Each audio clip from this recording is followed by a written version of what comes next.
Peace. What's good, YouTube? It's Kareem back again with another video. Alright, so today we're going to get into the occult power, the enlightening power of imagination. So imagination is very, very key on the spiritual journey. It's very key when you're becoming the best version of yourself.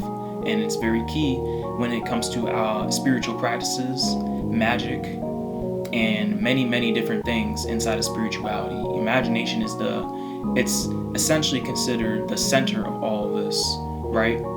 And even if you aren't spiritual, if you're not into the occult, imagination is still a very important thing to understand and to know, becoming the best version of yourself. And I'm going to get into that in this video. So the first thing I want to say about imagination is that many of us are taught to favor and value our logic, intellect, and reasoning over the imagination, right? Because as a child, mainly children are very imaginative. Children are very creative. They have a very spiritual essence about themselves, in the fact that they bring their imagination to the now. They know how to properly role play, and they know how to properly manifest, simply because of the fact that, one, they're living off of their intuition and they haven't been overly identifying with the intellect too much. So Western schools and others that follow after the West teach that imagination is merely an immature and a childish concept, something that children do. It's seen as something that if you get deep into your imagination, it's seen as something that's just a little bit lesser than, or not even just a little bit, but it's seen as lesser in general than your intellect, than what the West defines as realism, right? And meanwhile, while it does those things, the ones who rise above others, the ones who are at the top in societies that emulate the West, right? The ones who are at the top are the ones who understand how important imagination really is. And part of that is due into the fact that a lot of spiritual information was used before it got distributed to the masses when the whole New Age agenda came out, right? A lot of spiritual information was already used by many people, because either people sought the knowledge themselves, or it might have been kept within small circles, not necessarily fully available or acceptable by the public, or accepted by the public. So now that we have a huge explosion of spiritual information, because the West is just now catching up, just now waking up to spiritual concepts, now the imagination is something that's coming more to the forefront. But is it truly understood, right? And we want to make sure that the imagination is properly understood, especially on this side of YouTube, on this side of the world, right? Because obviously there's a lot of things that did come out with the upgrading of consciousness in the West, right? And not all these things have been properly understood. Yoga is one of them, right? And in general, a lot of spiritual information, it's out there, but it's not necessarily distributed in ways that can help people transform. So what I'm going to do is I'm going to break down imagination and how you can use it to actually become the best version of yourself.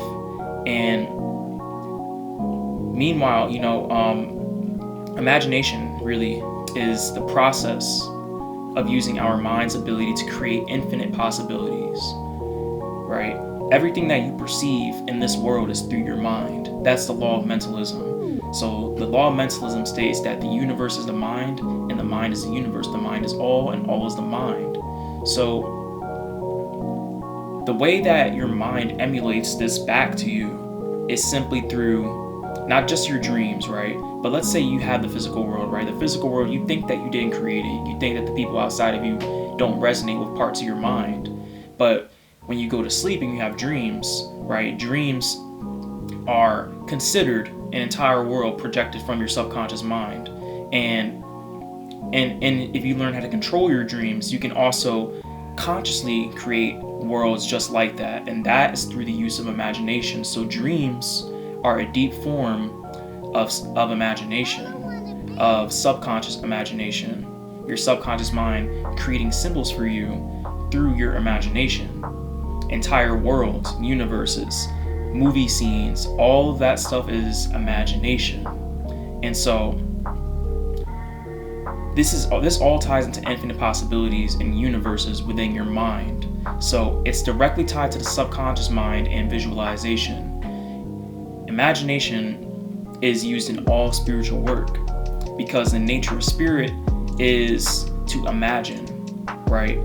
And it requires a lot of imagination, or a certain degree of imagination, for things to get into the subconscious mind, because the subconscious mind recognizes symbols. So the more that you imagine things, the more that you begin to create symbols for the subconscious mind. That's why I say to think greater than your environment, because when you imagine you in a different position, being greater than your current situation, being greater than your current environment, and you begin to take those actions to the now, that allows your subconscious mind to create your reality for you and bring you to a new reality. So any creative individual really knows that imagination is key.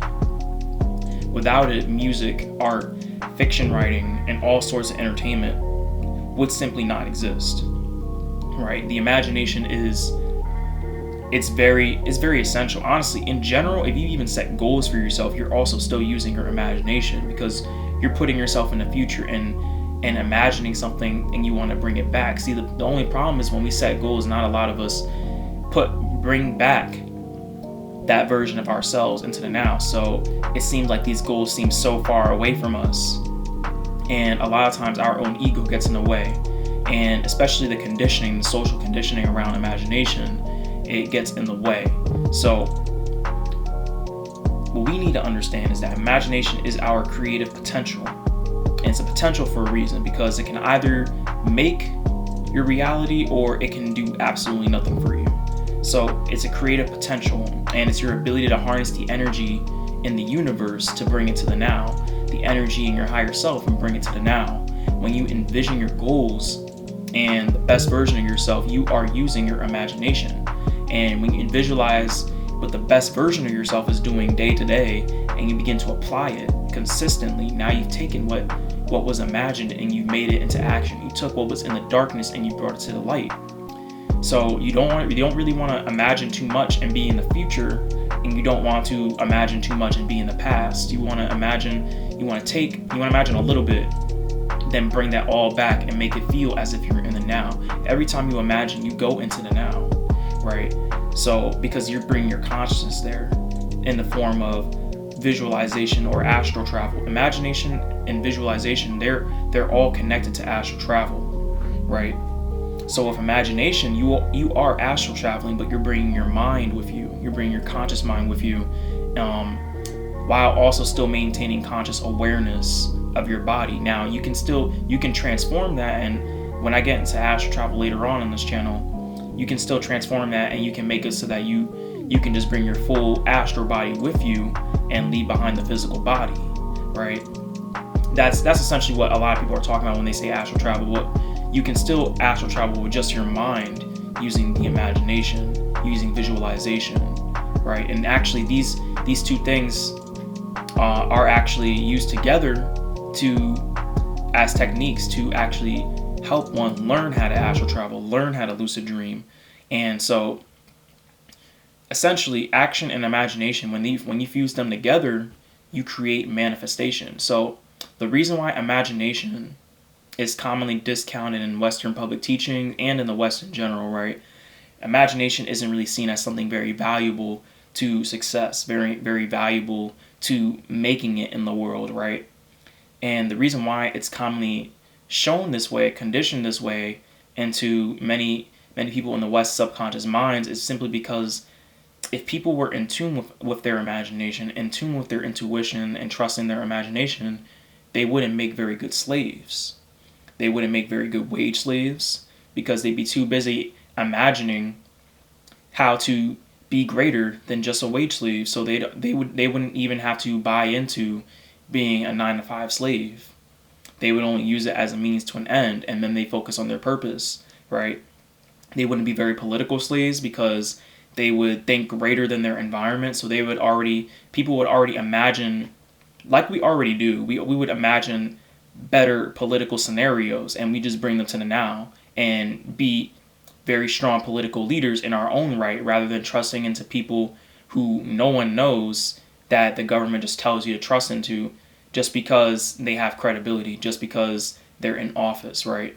They wouldn't make very spiritual slaves either, because they wouldn't be programmed enough to really conform to dogmatism and religions, right? They would think greater than that. They would imagine greater than that, and that imagination would get them in touch with the spiritual realities of the world that we live in, the spiritual realities of the world that they live in.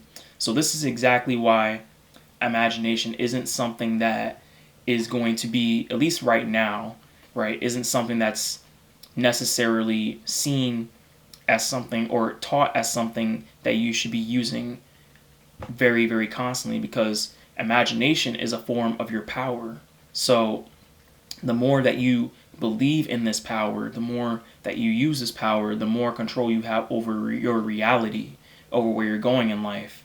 So that's why imagination is something that you're actually taught to go against and taught to favor intellect over, because your intellect can only get you so far, and it'll keep you working extremely hard without having nearly as much results, without having nearly as satisfactory results compared to the results that your imagination and action can give you. So you being in touch with your imagination, it puts you in touch with your higher self. If you believe in God, it puts you in touch with God and your inner guidance, or God's guidance if you believe in a God outside of you, right? The stronger that imagination gets for the things that you want, and the more consistent you are with putting yourself in a position to receive it, the faster things begin to happen for you. Because the thing is, when it comes to spirit, right, you only need to practice spiritual things so many times before your subconscious mind remembers that, okay, this is how I naturally operate. So the more you imagine, right, or you visualize, the faster things begin to happen for you. And that's simply because of the fact that this is a more intuitive side of you, right? It's not a logical, it's not a reasoning side of you. And so it's gonna, everything that it operates is in stark contrast to the way that your ego and your thinking mind operates. Your ego and your thinking mind think in terms of past, present, and future, while your subconscious mind thinks in the terms of now. So when you imagine, and like I said before, you imagine in the now. That's why you're making a direct link to your subconscious mind the more that you imagine. And this is why strengthening it is so important. Because if you strengthen it, then that means you can get a full control over your subconscious mind simply through imagination. This is why meditation, while not commonly understood in the West, it's taught as something extremely important. And it's taught as something extremely important in the East. And it's always been extremely important in the East. But essentially, meditation puts you in tune with the now once you begin to use your imagination, right? And another thing I want to say about imagination is that it's the key to thinking greater than your environment when breaking habits and becoming a new and better you. So if you have addictions, right, and you imagine yourself living life without that addiction, you imagine yourself living life without those bad habits, you imagine yourself living life without the people that hold you back, without the environment that you hold you back, seeing how much better you'll be doing. You imagine yourself in the best position possible, you actually begin to put yourself in that position. And so as long as you begin to do those things, and you can mix in a little bit of conscious mind with this too, so that way you can have an idea of what to do. So, but the more that you imagine this reality, the faster it can really become, or help you become, a new you. And so you also unconsciously use imagination every day, and it creates certain outcomes for you depending on how deeply ingrained into the subconscious your imagination gets. This is why people, when they have a bad feeling about something and they just imagine all the worst case scenarios and it feels like everything just plays out just like they imagined, then that's simply because their thoughts and their feelings, they combined so heavily with their imagination that it created a subconscious symbol, and the subconscious mind reflected that in the reality, because the mind is all. So a lot of times things will happen exactly the way that you imagine them to happen, because your subconscious mind was very engaged in the form of imagination. This is why a lot of times you really do feel like things can most certainly be stacked against you. Things are just, you always feel like, oh, I knew this was gonna happen. I knew, but if you had taken that and you have made these things into favorable situations for yourself, right? Imagining favorable situations, visualizing favorable situations, visualizing how you want your day to go, visualizing how you want certain situations to go, if you have made these things all favorable to you, or you became indifferent to some of these things, then you would have had more subconscious control based off the imagination. So that's just one way that you subconsciously use or unconsciously use your imagination. So you can you can flip the script and you can use it for your own benefit too. This is why whenever I wake up, during my morning meditations, I visualize exactly how I want my day to go. I visualize exactly how I want these things to happen for me. I put myself there, and as a result, the more I've done that, and I've done that pretty much every day this year, but the more that I've done that, the more that every day has been more in my control. So, and that's my personal experience. So, you can try that and you can see if that works for you. Try visualizing exactly how you want your day to go, plan it out, and then watch it unfold. And another thing is that visualization and imagination, they're also gateways to conscious astral travel and lucid dreaming, like I said earlier. So there's endless lucid dreaming and astral travel techniques involving imagination and visualization, right? And both are forms of astral travel in their own right as well, because lucid dreaming and astral travel are forms of taking your spirit body and either traveling within your own mind, which is lucid dreaming, or traveling in the astral world or the spirit world, which is the shared collective conscious reality that we all have. So this is what we really have to all be cognizant of. And so the more that you visualize, the more that you imagine, instead of just taking your mind there, over time you'll begin to take your spirit body there, your astral body there, because you'll begin to get a feel for that realm. And visualization and imagination are also key when it comes to remote viewing too, because you use both of these things when you decide to remote view. Like I said, a lot of spiritual tactics revolve around imagination, revolve around visualization. Most honestly, in most books that I've read dealing with spirituality, most of the exercises given in these books, if they're meditations, they involve visualization. And the reason why is because it takes the mind to make these exercises, to make these magical rituals come to the forefront, right? So magic is nothing more than a form of getting certain outcomes into your subconscious mind so that your subconscious mind can produce a result for you that works. That's all that magic really is.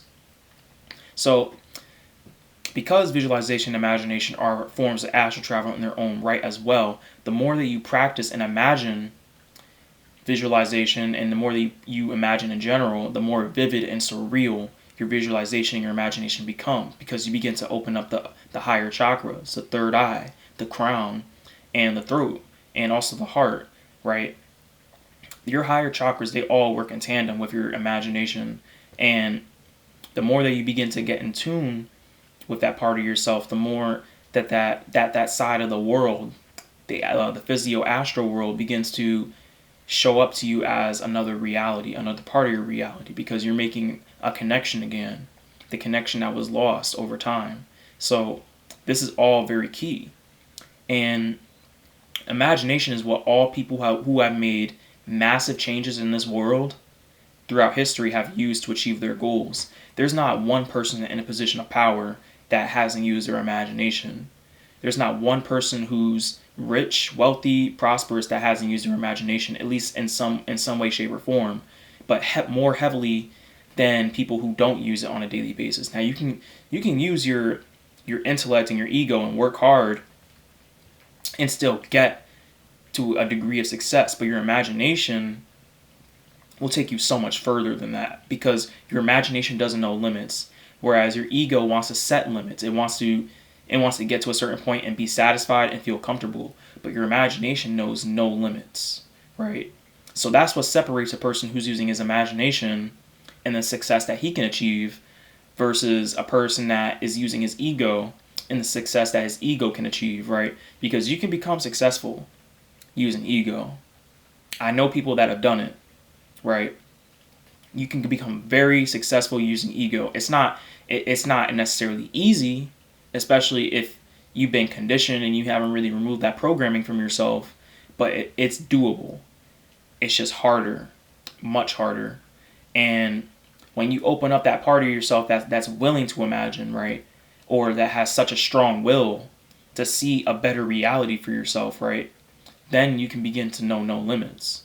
And so a lot of people, that's why I say a lot of people who, even if they do use their ego, they still use their imagination too, because they might hate not being or not living out their dreams so much that it becomes such a strong feeling that it echoes in the subconscious mind, and the subconscious mind takes over and works for them, right? So like I said, imagination, it's being used, you're either using it or it's being used against you, or you're unconsciously using it. Those are the only three things, right? So just be cognizant, and really open up that part of yourself and let it in, right? Because it can do nothing but wonders for you, right? And you may disagree with me on this, but I only know because of what it's done for me, right? I know that when I stopped really focusing so much on 1, 2, 3, the way that the ego thinks, right? Going here, doing that, planning, living in the future, all those things, and I just brought it all to the now, and I focused on using my imagination. My creativity improved, my writing improved, my art improved. So many different things improved as a form of just allowing my imagination to take the forefront.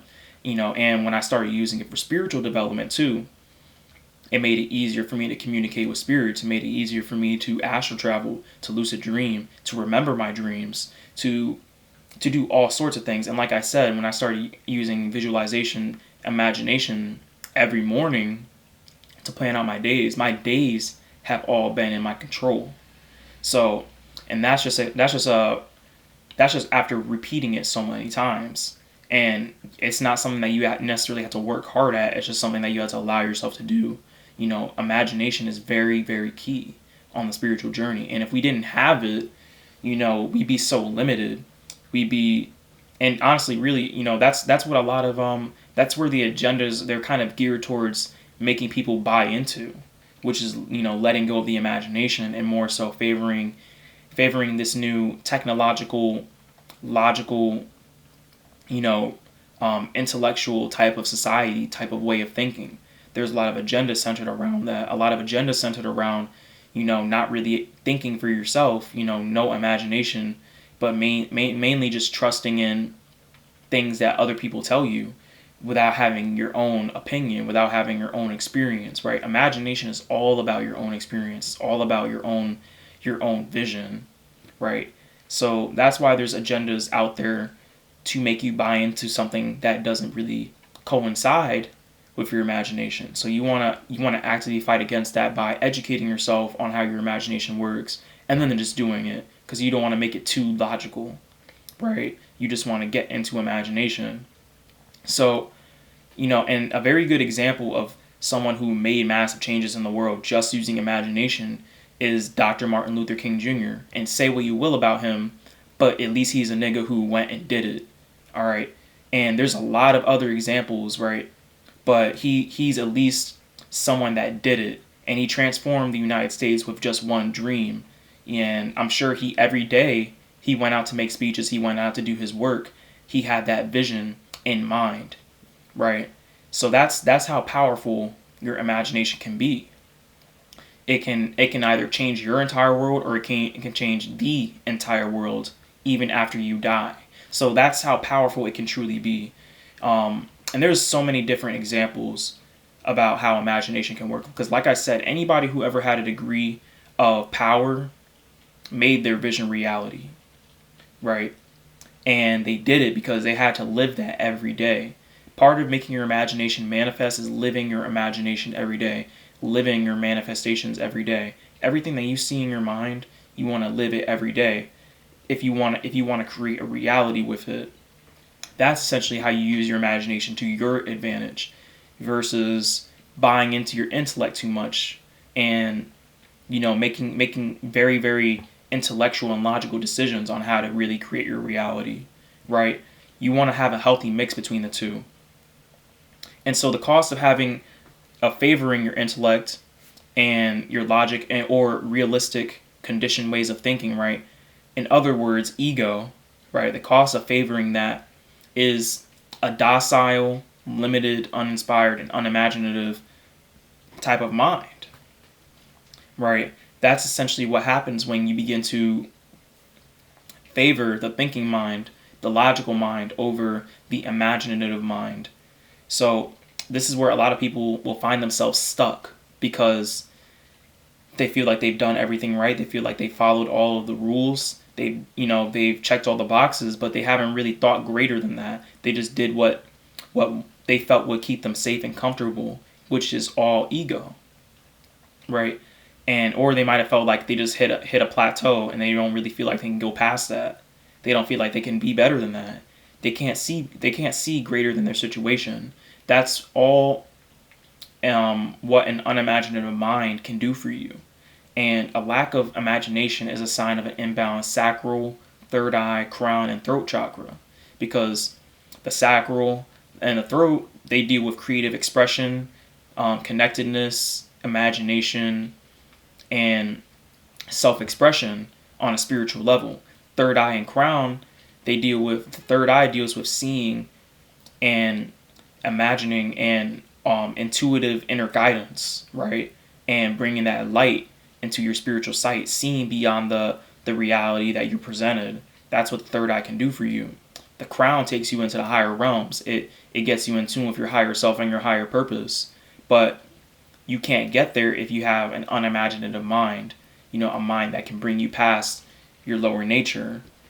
And more symptoms associated with a lack of imagination is stubbornness, because you'll be very stuck in your way of thinking, because the ego doesn't want to take anything that the ego can't see is something that'll convince it. It doesn't want to take any alternative information. It doesn't want to take anything that's gonna, ruin its comfort zone. It doesn't want to hear anything that's going to make it feel uncomfortable or make it feel threatened. So the ego is automatically going to attack anything that is ruining its sense of safety and comfort. So this is why a lot of people will stay mediocre, because when you have a lack of imagination, you don't really live up to your fullest potential, because like I said, you're not infinite. You're not tapping into that infinite part of you. You're tapping into a limited part of you. And so overly intellectual is another thing, because like I said, the intellect can only take you so far. The intellect can only take you with the reality that you're presented.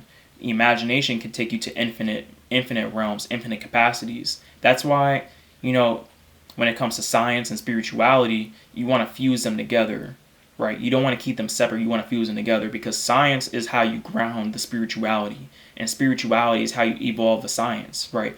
No scientist, no person who ever made inventions, had these new ideas, right?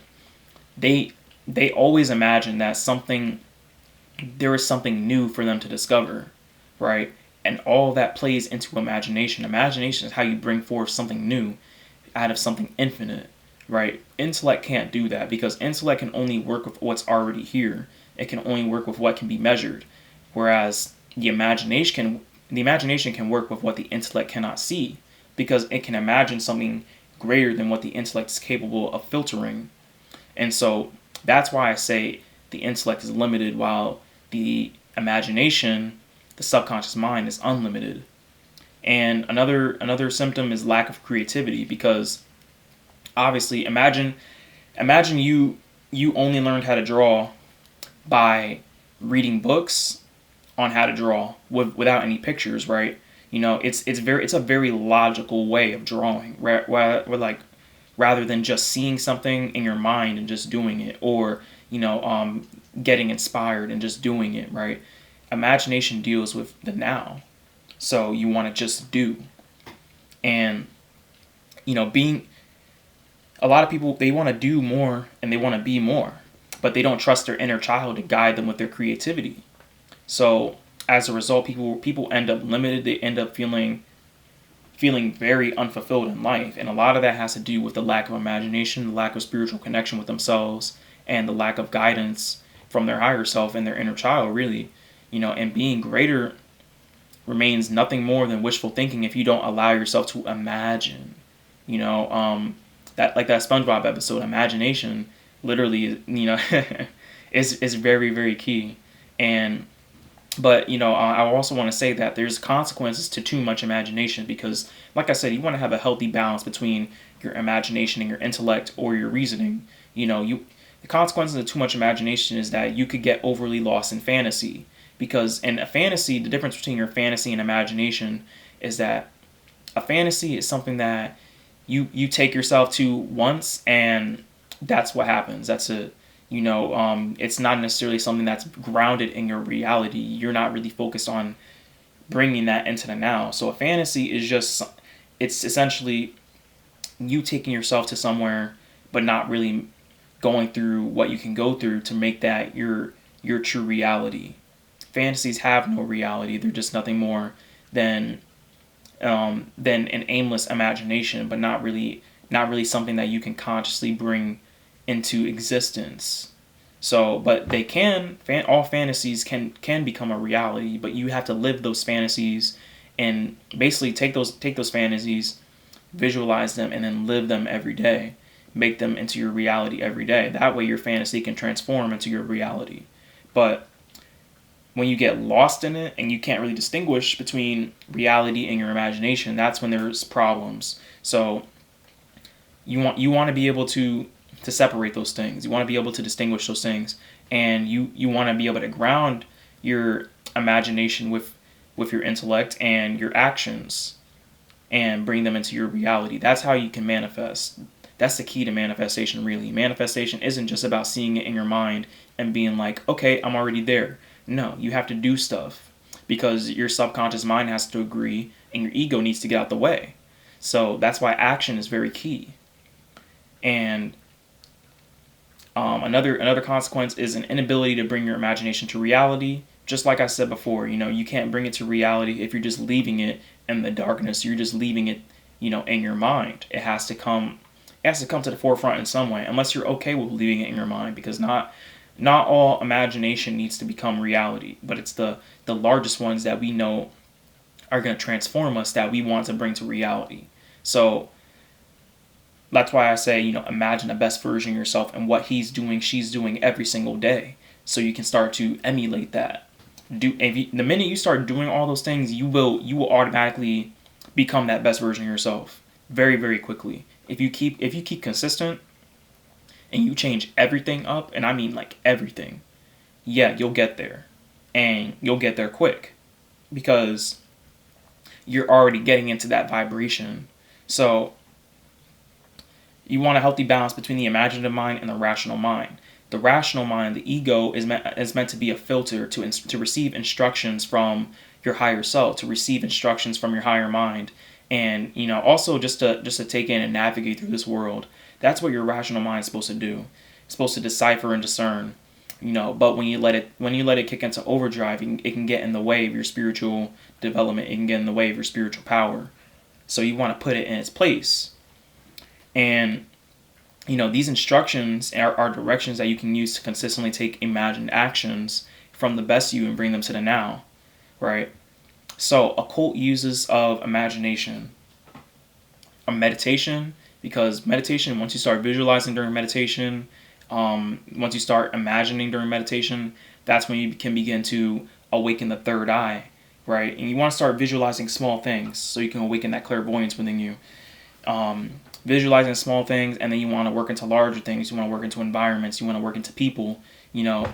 That's essentially how you can take your imagination and transform meditation through it. And you can also use your imagination through meditation to unlock astral travel, to unlock lucid dreaming for you. If you do all the exercise and the meditations in these astral travel books and these lucid dreaming books, right? A good book I want to recommend is Astral Dynamics by Robert Bruce. Right, that book really helped me master astral travel. So you want to get that. You want to get Sylvan Mudun's book on astral travel. I think it's called Projection of the Astral Body.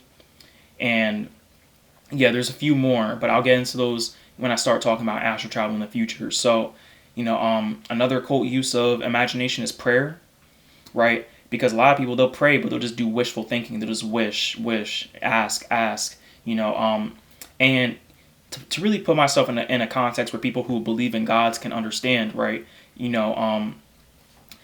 Right. There's many different ways to pray.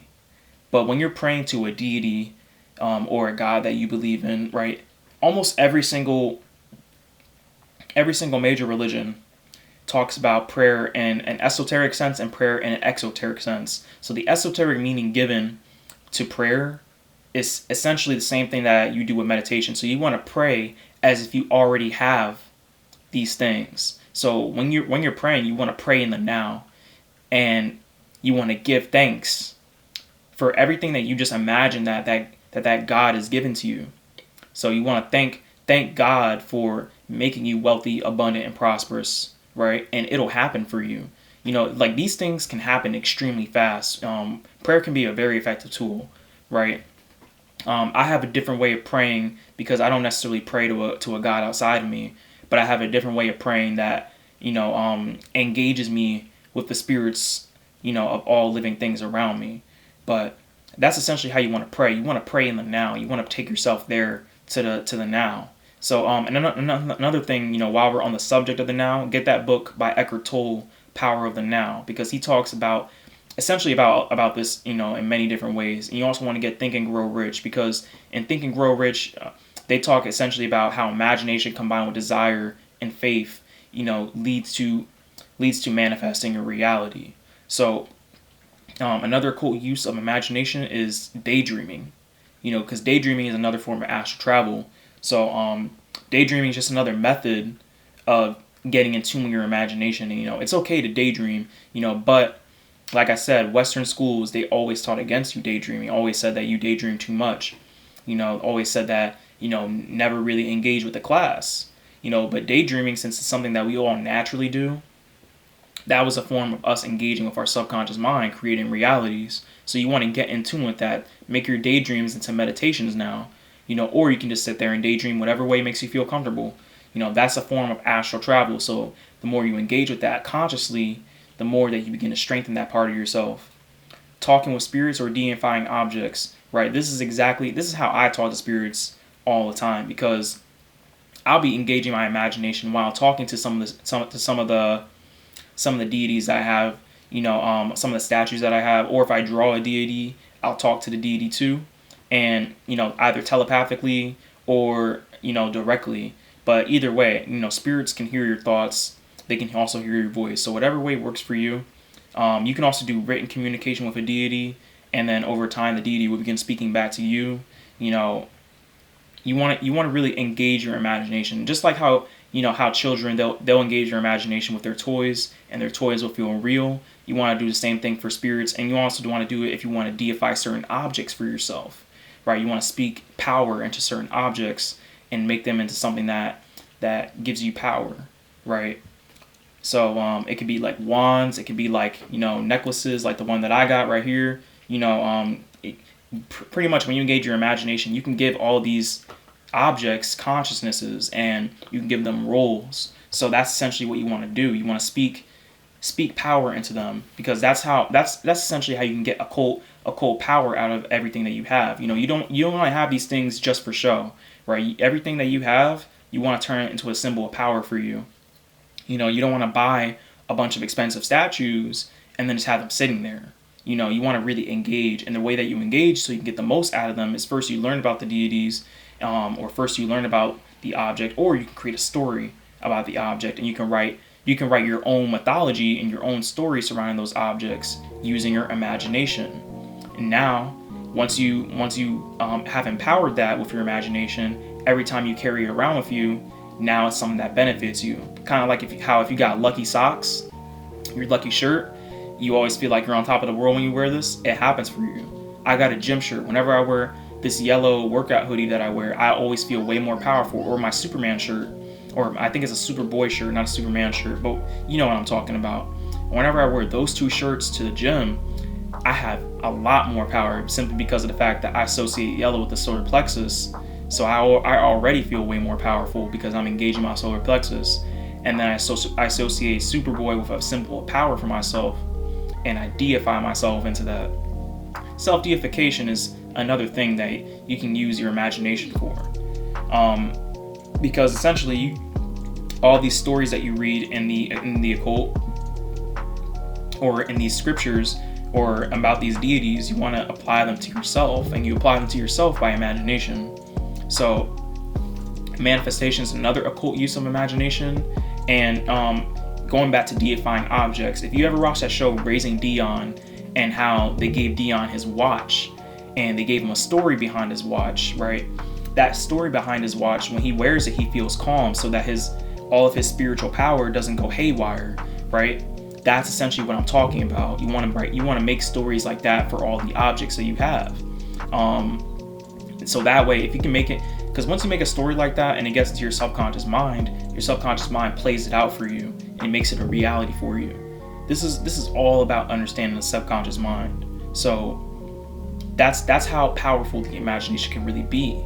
And like I said, any magical ritual that you can possibly think of, as long as it gets into the subconscious mind, it will work.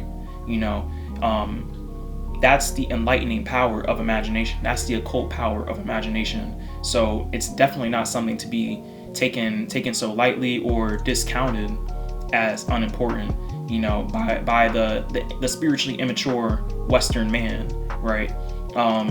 And Western woman. It's not something to be taken so lightly. It's something that we have to really get back in tune with, because like I said, we are out of our right minds, and it hasn't always been like this.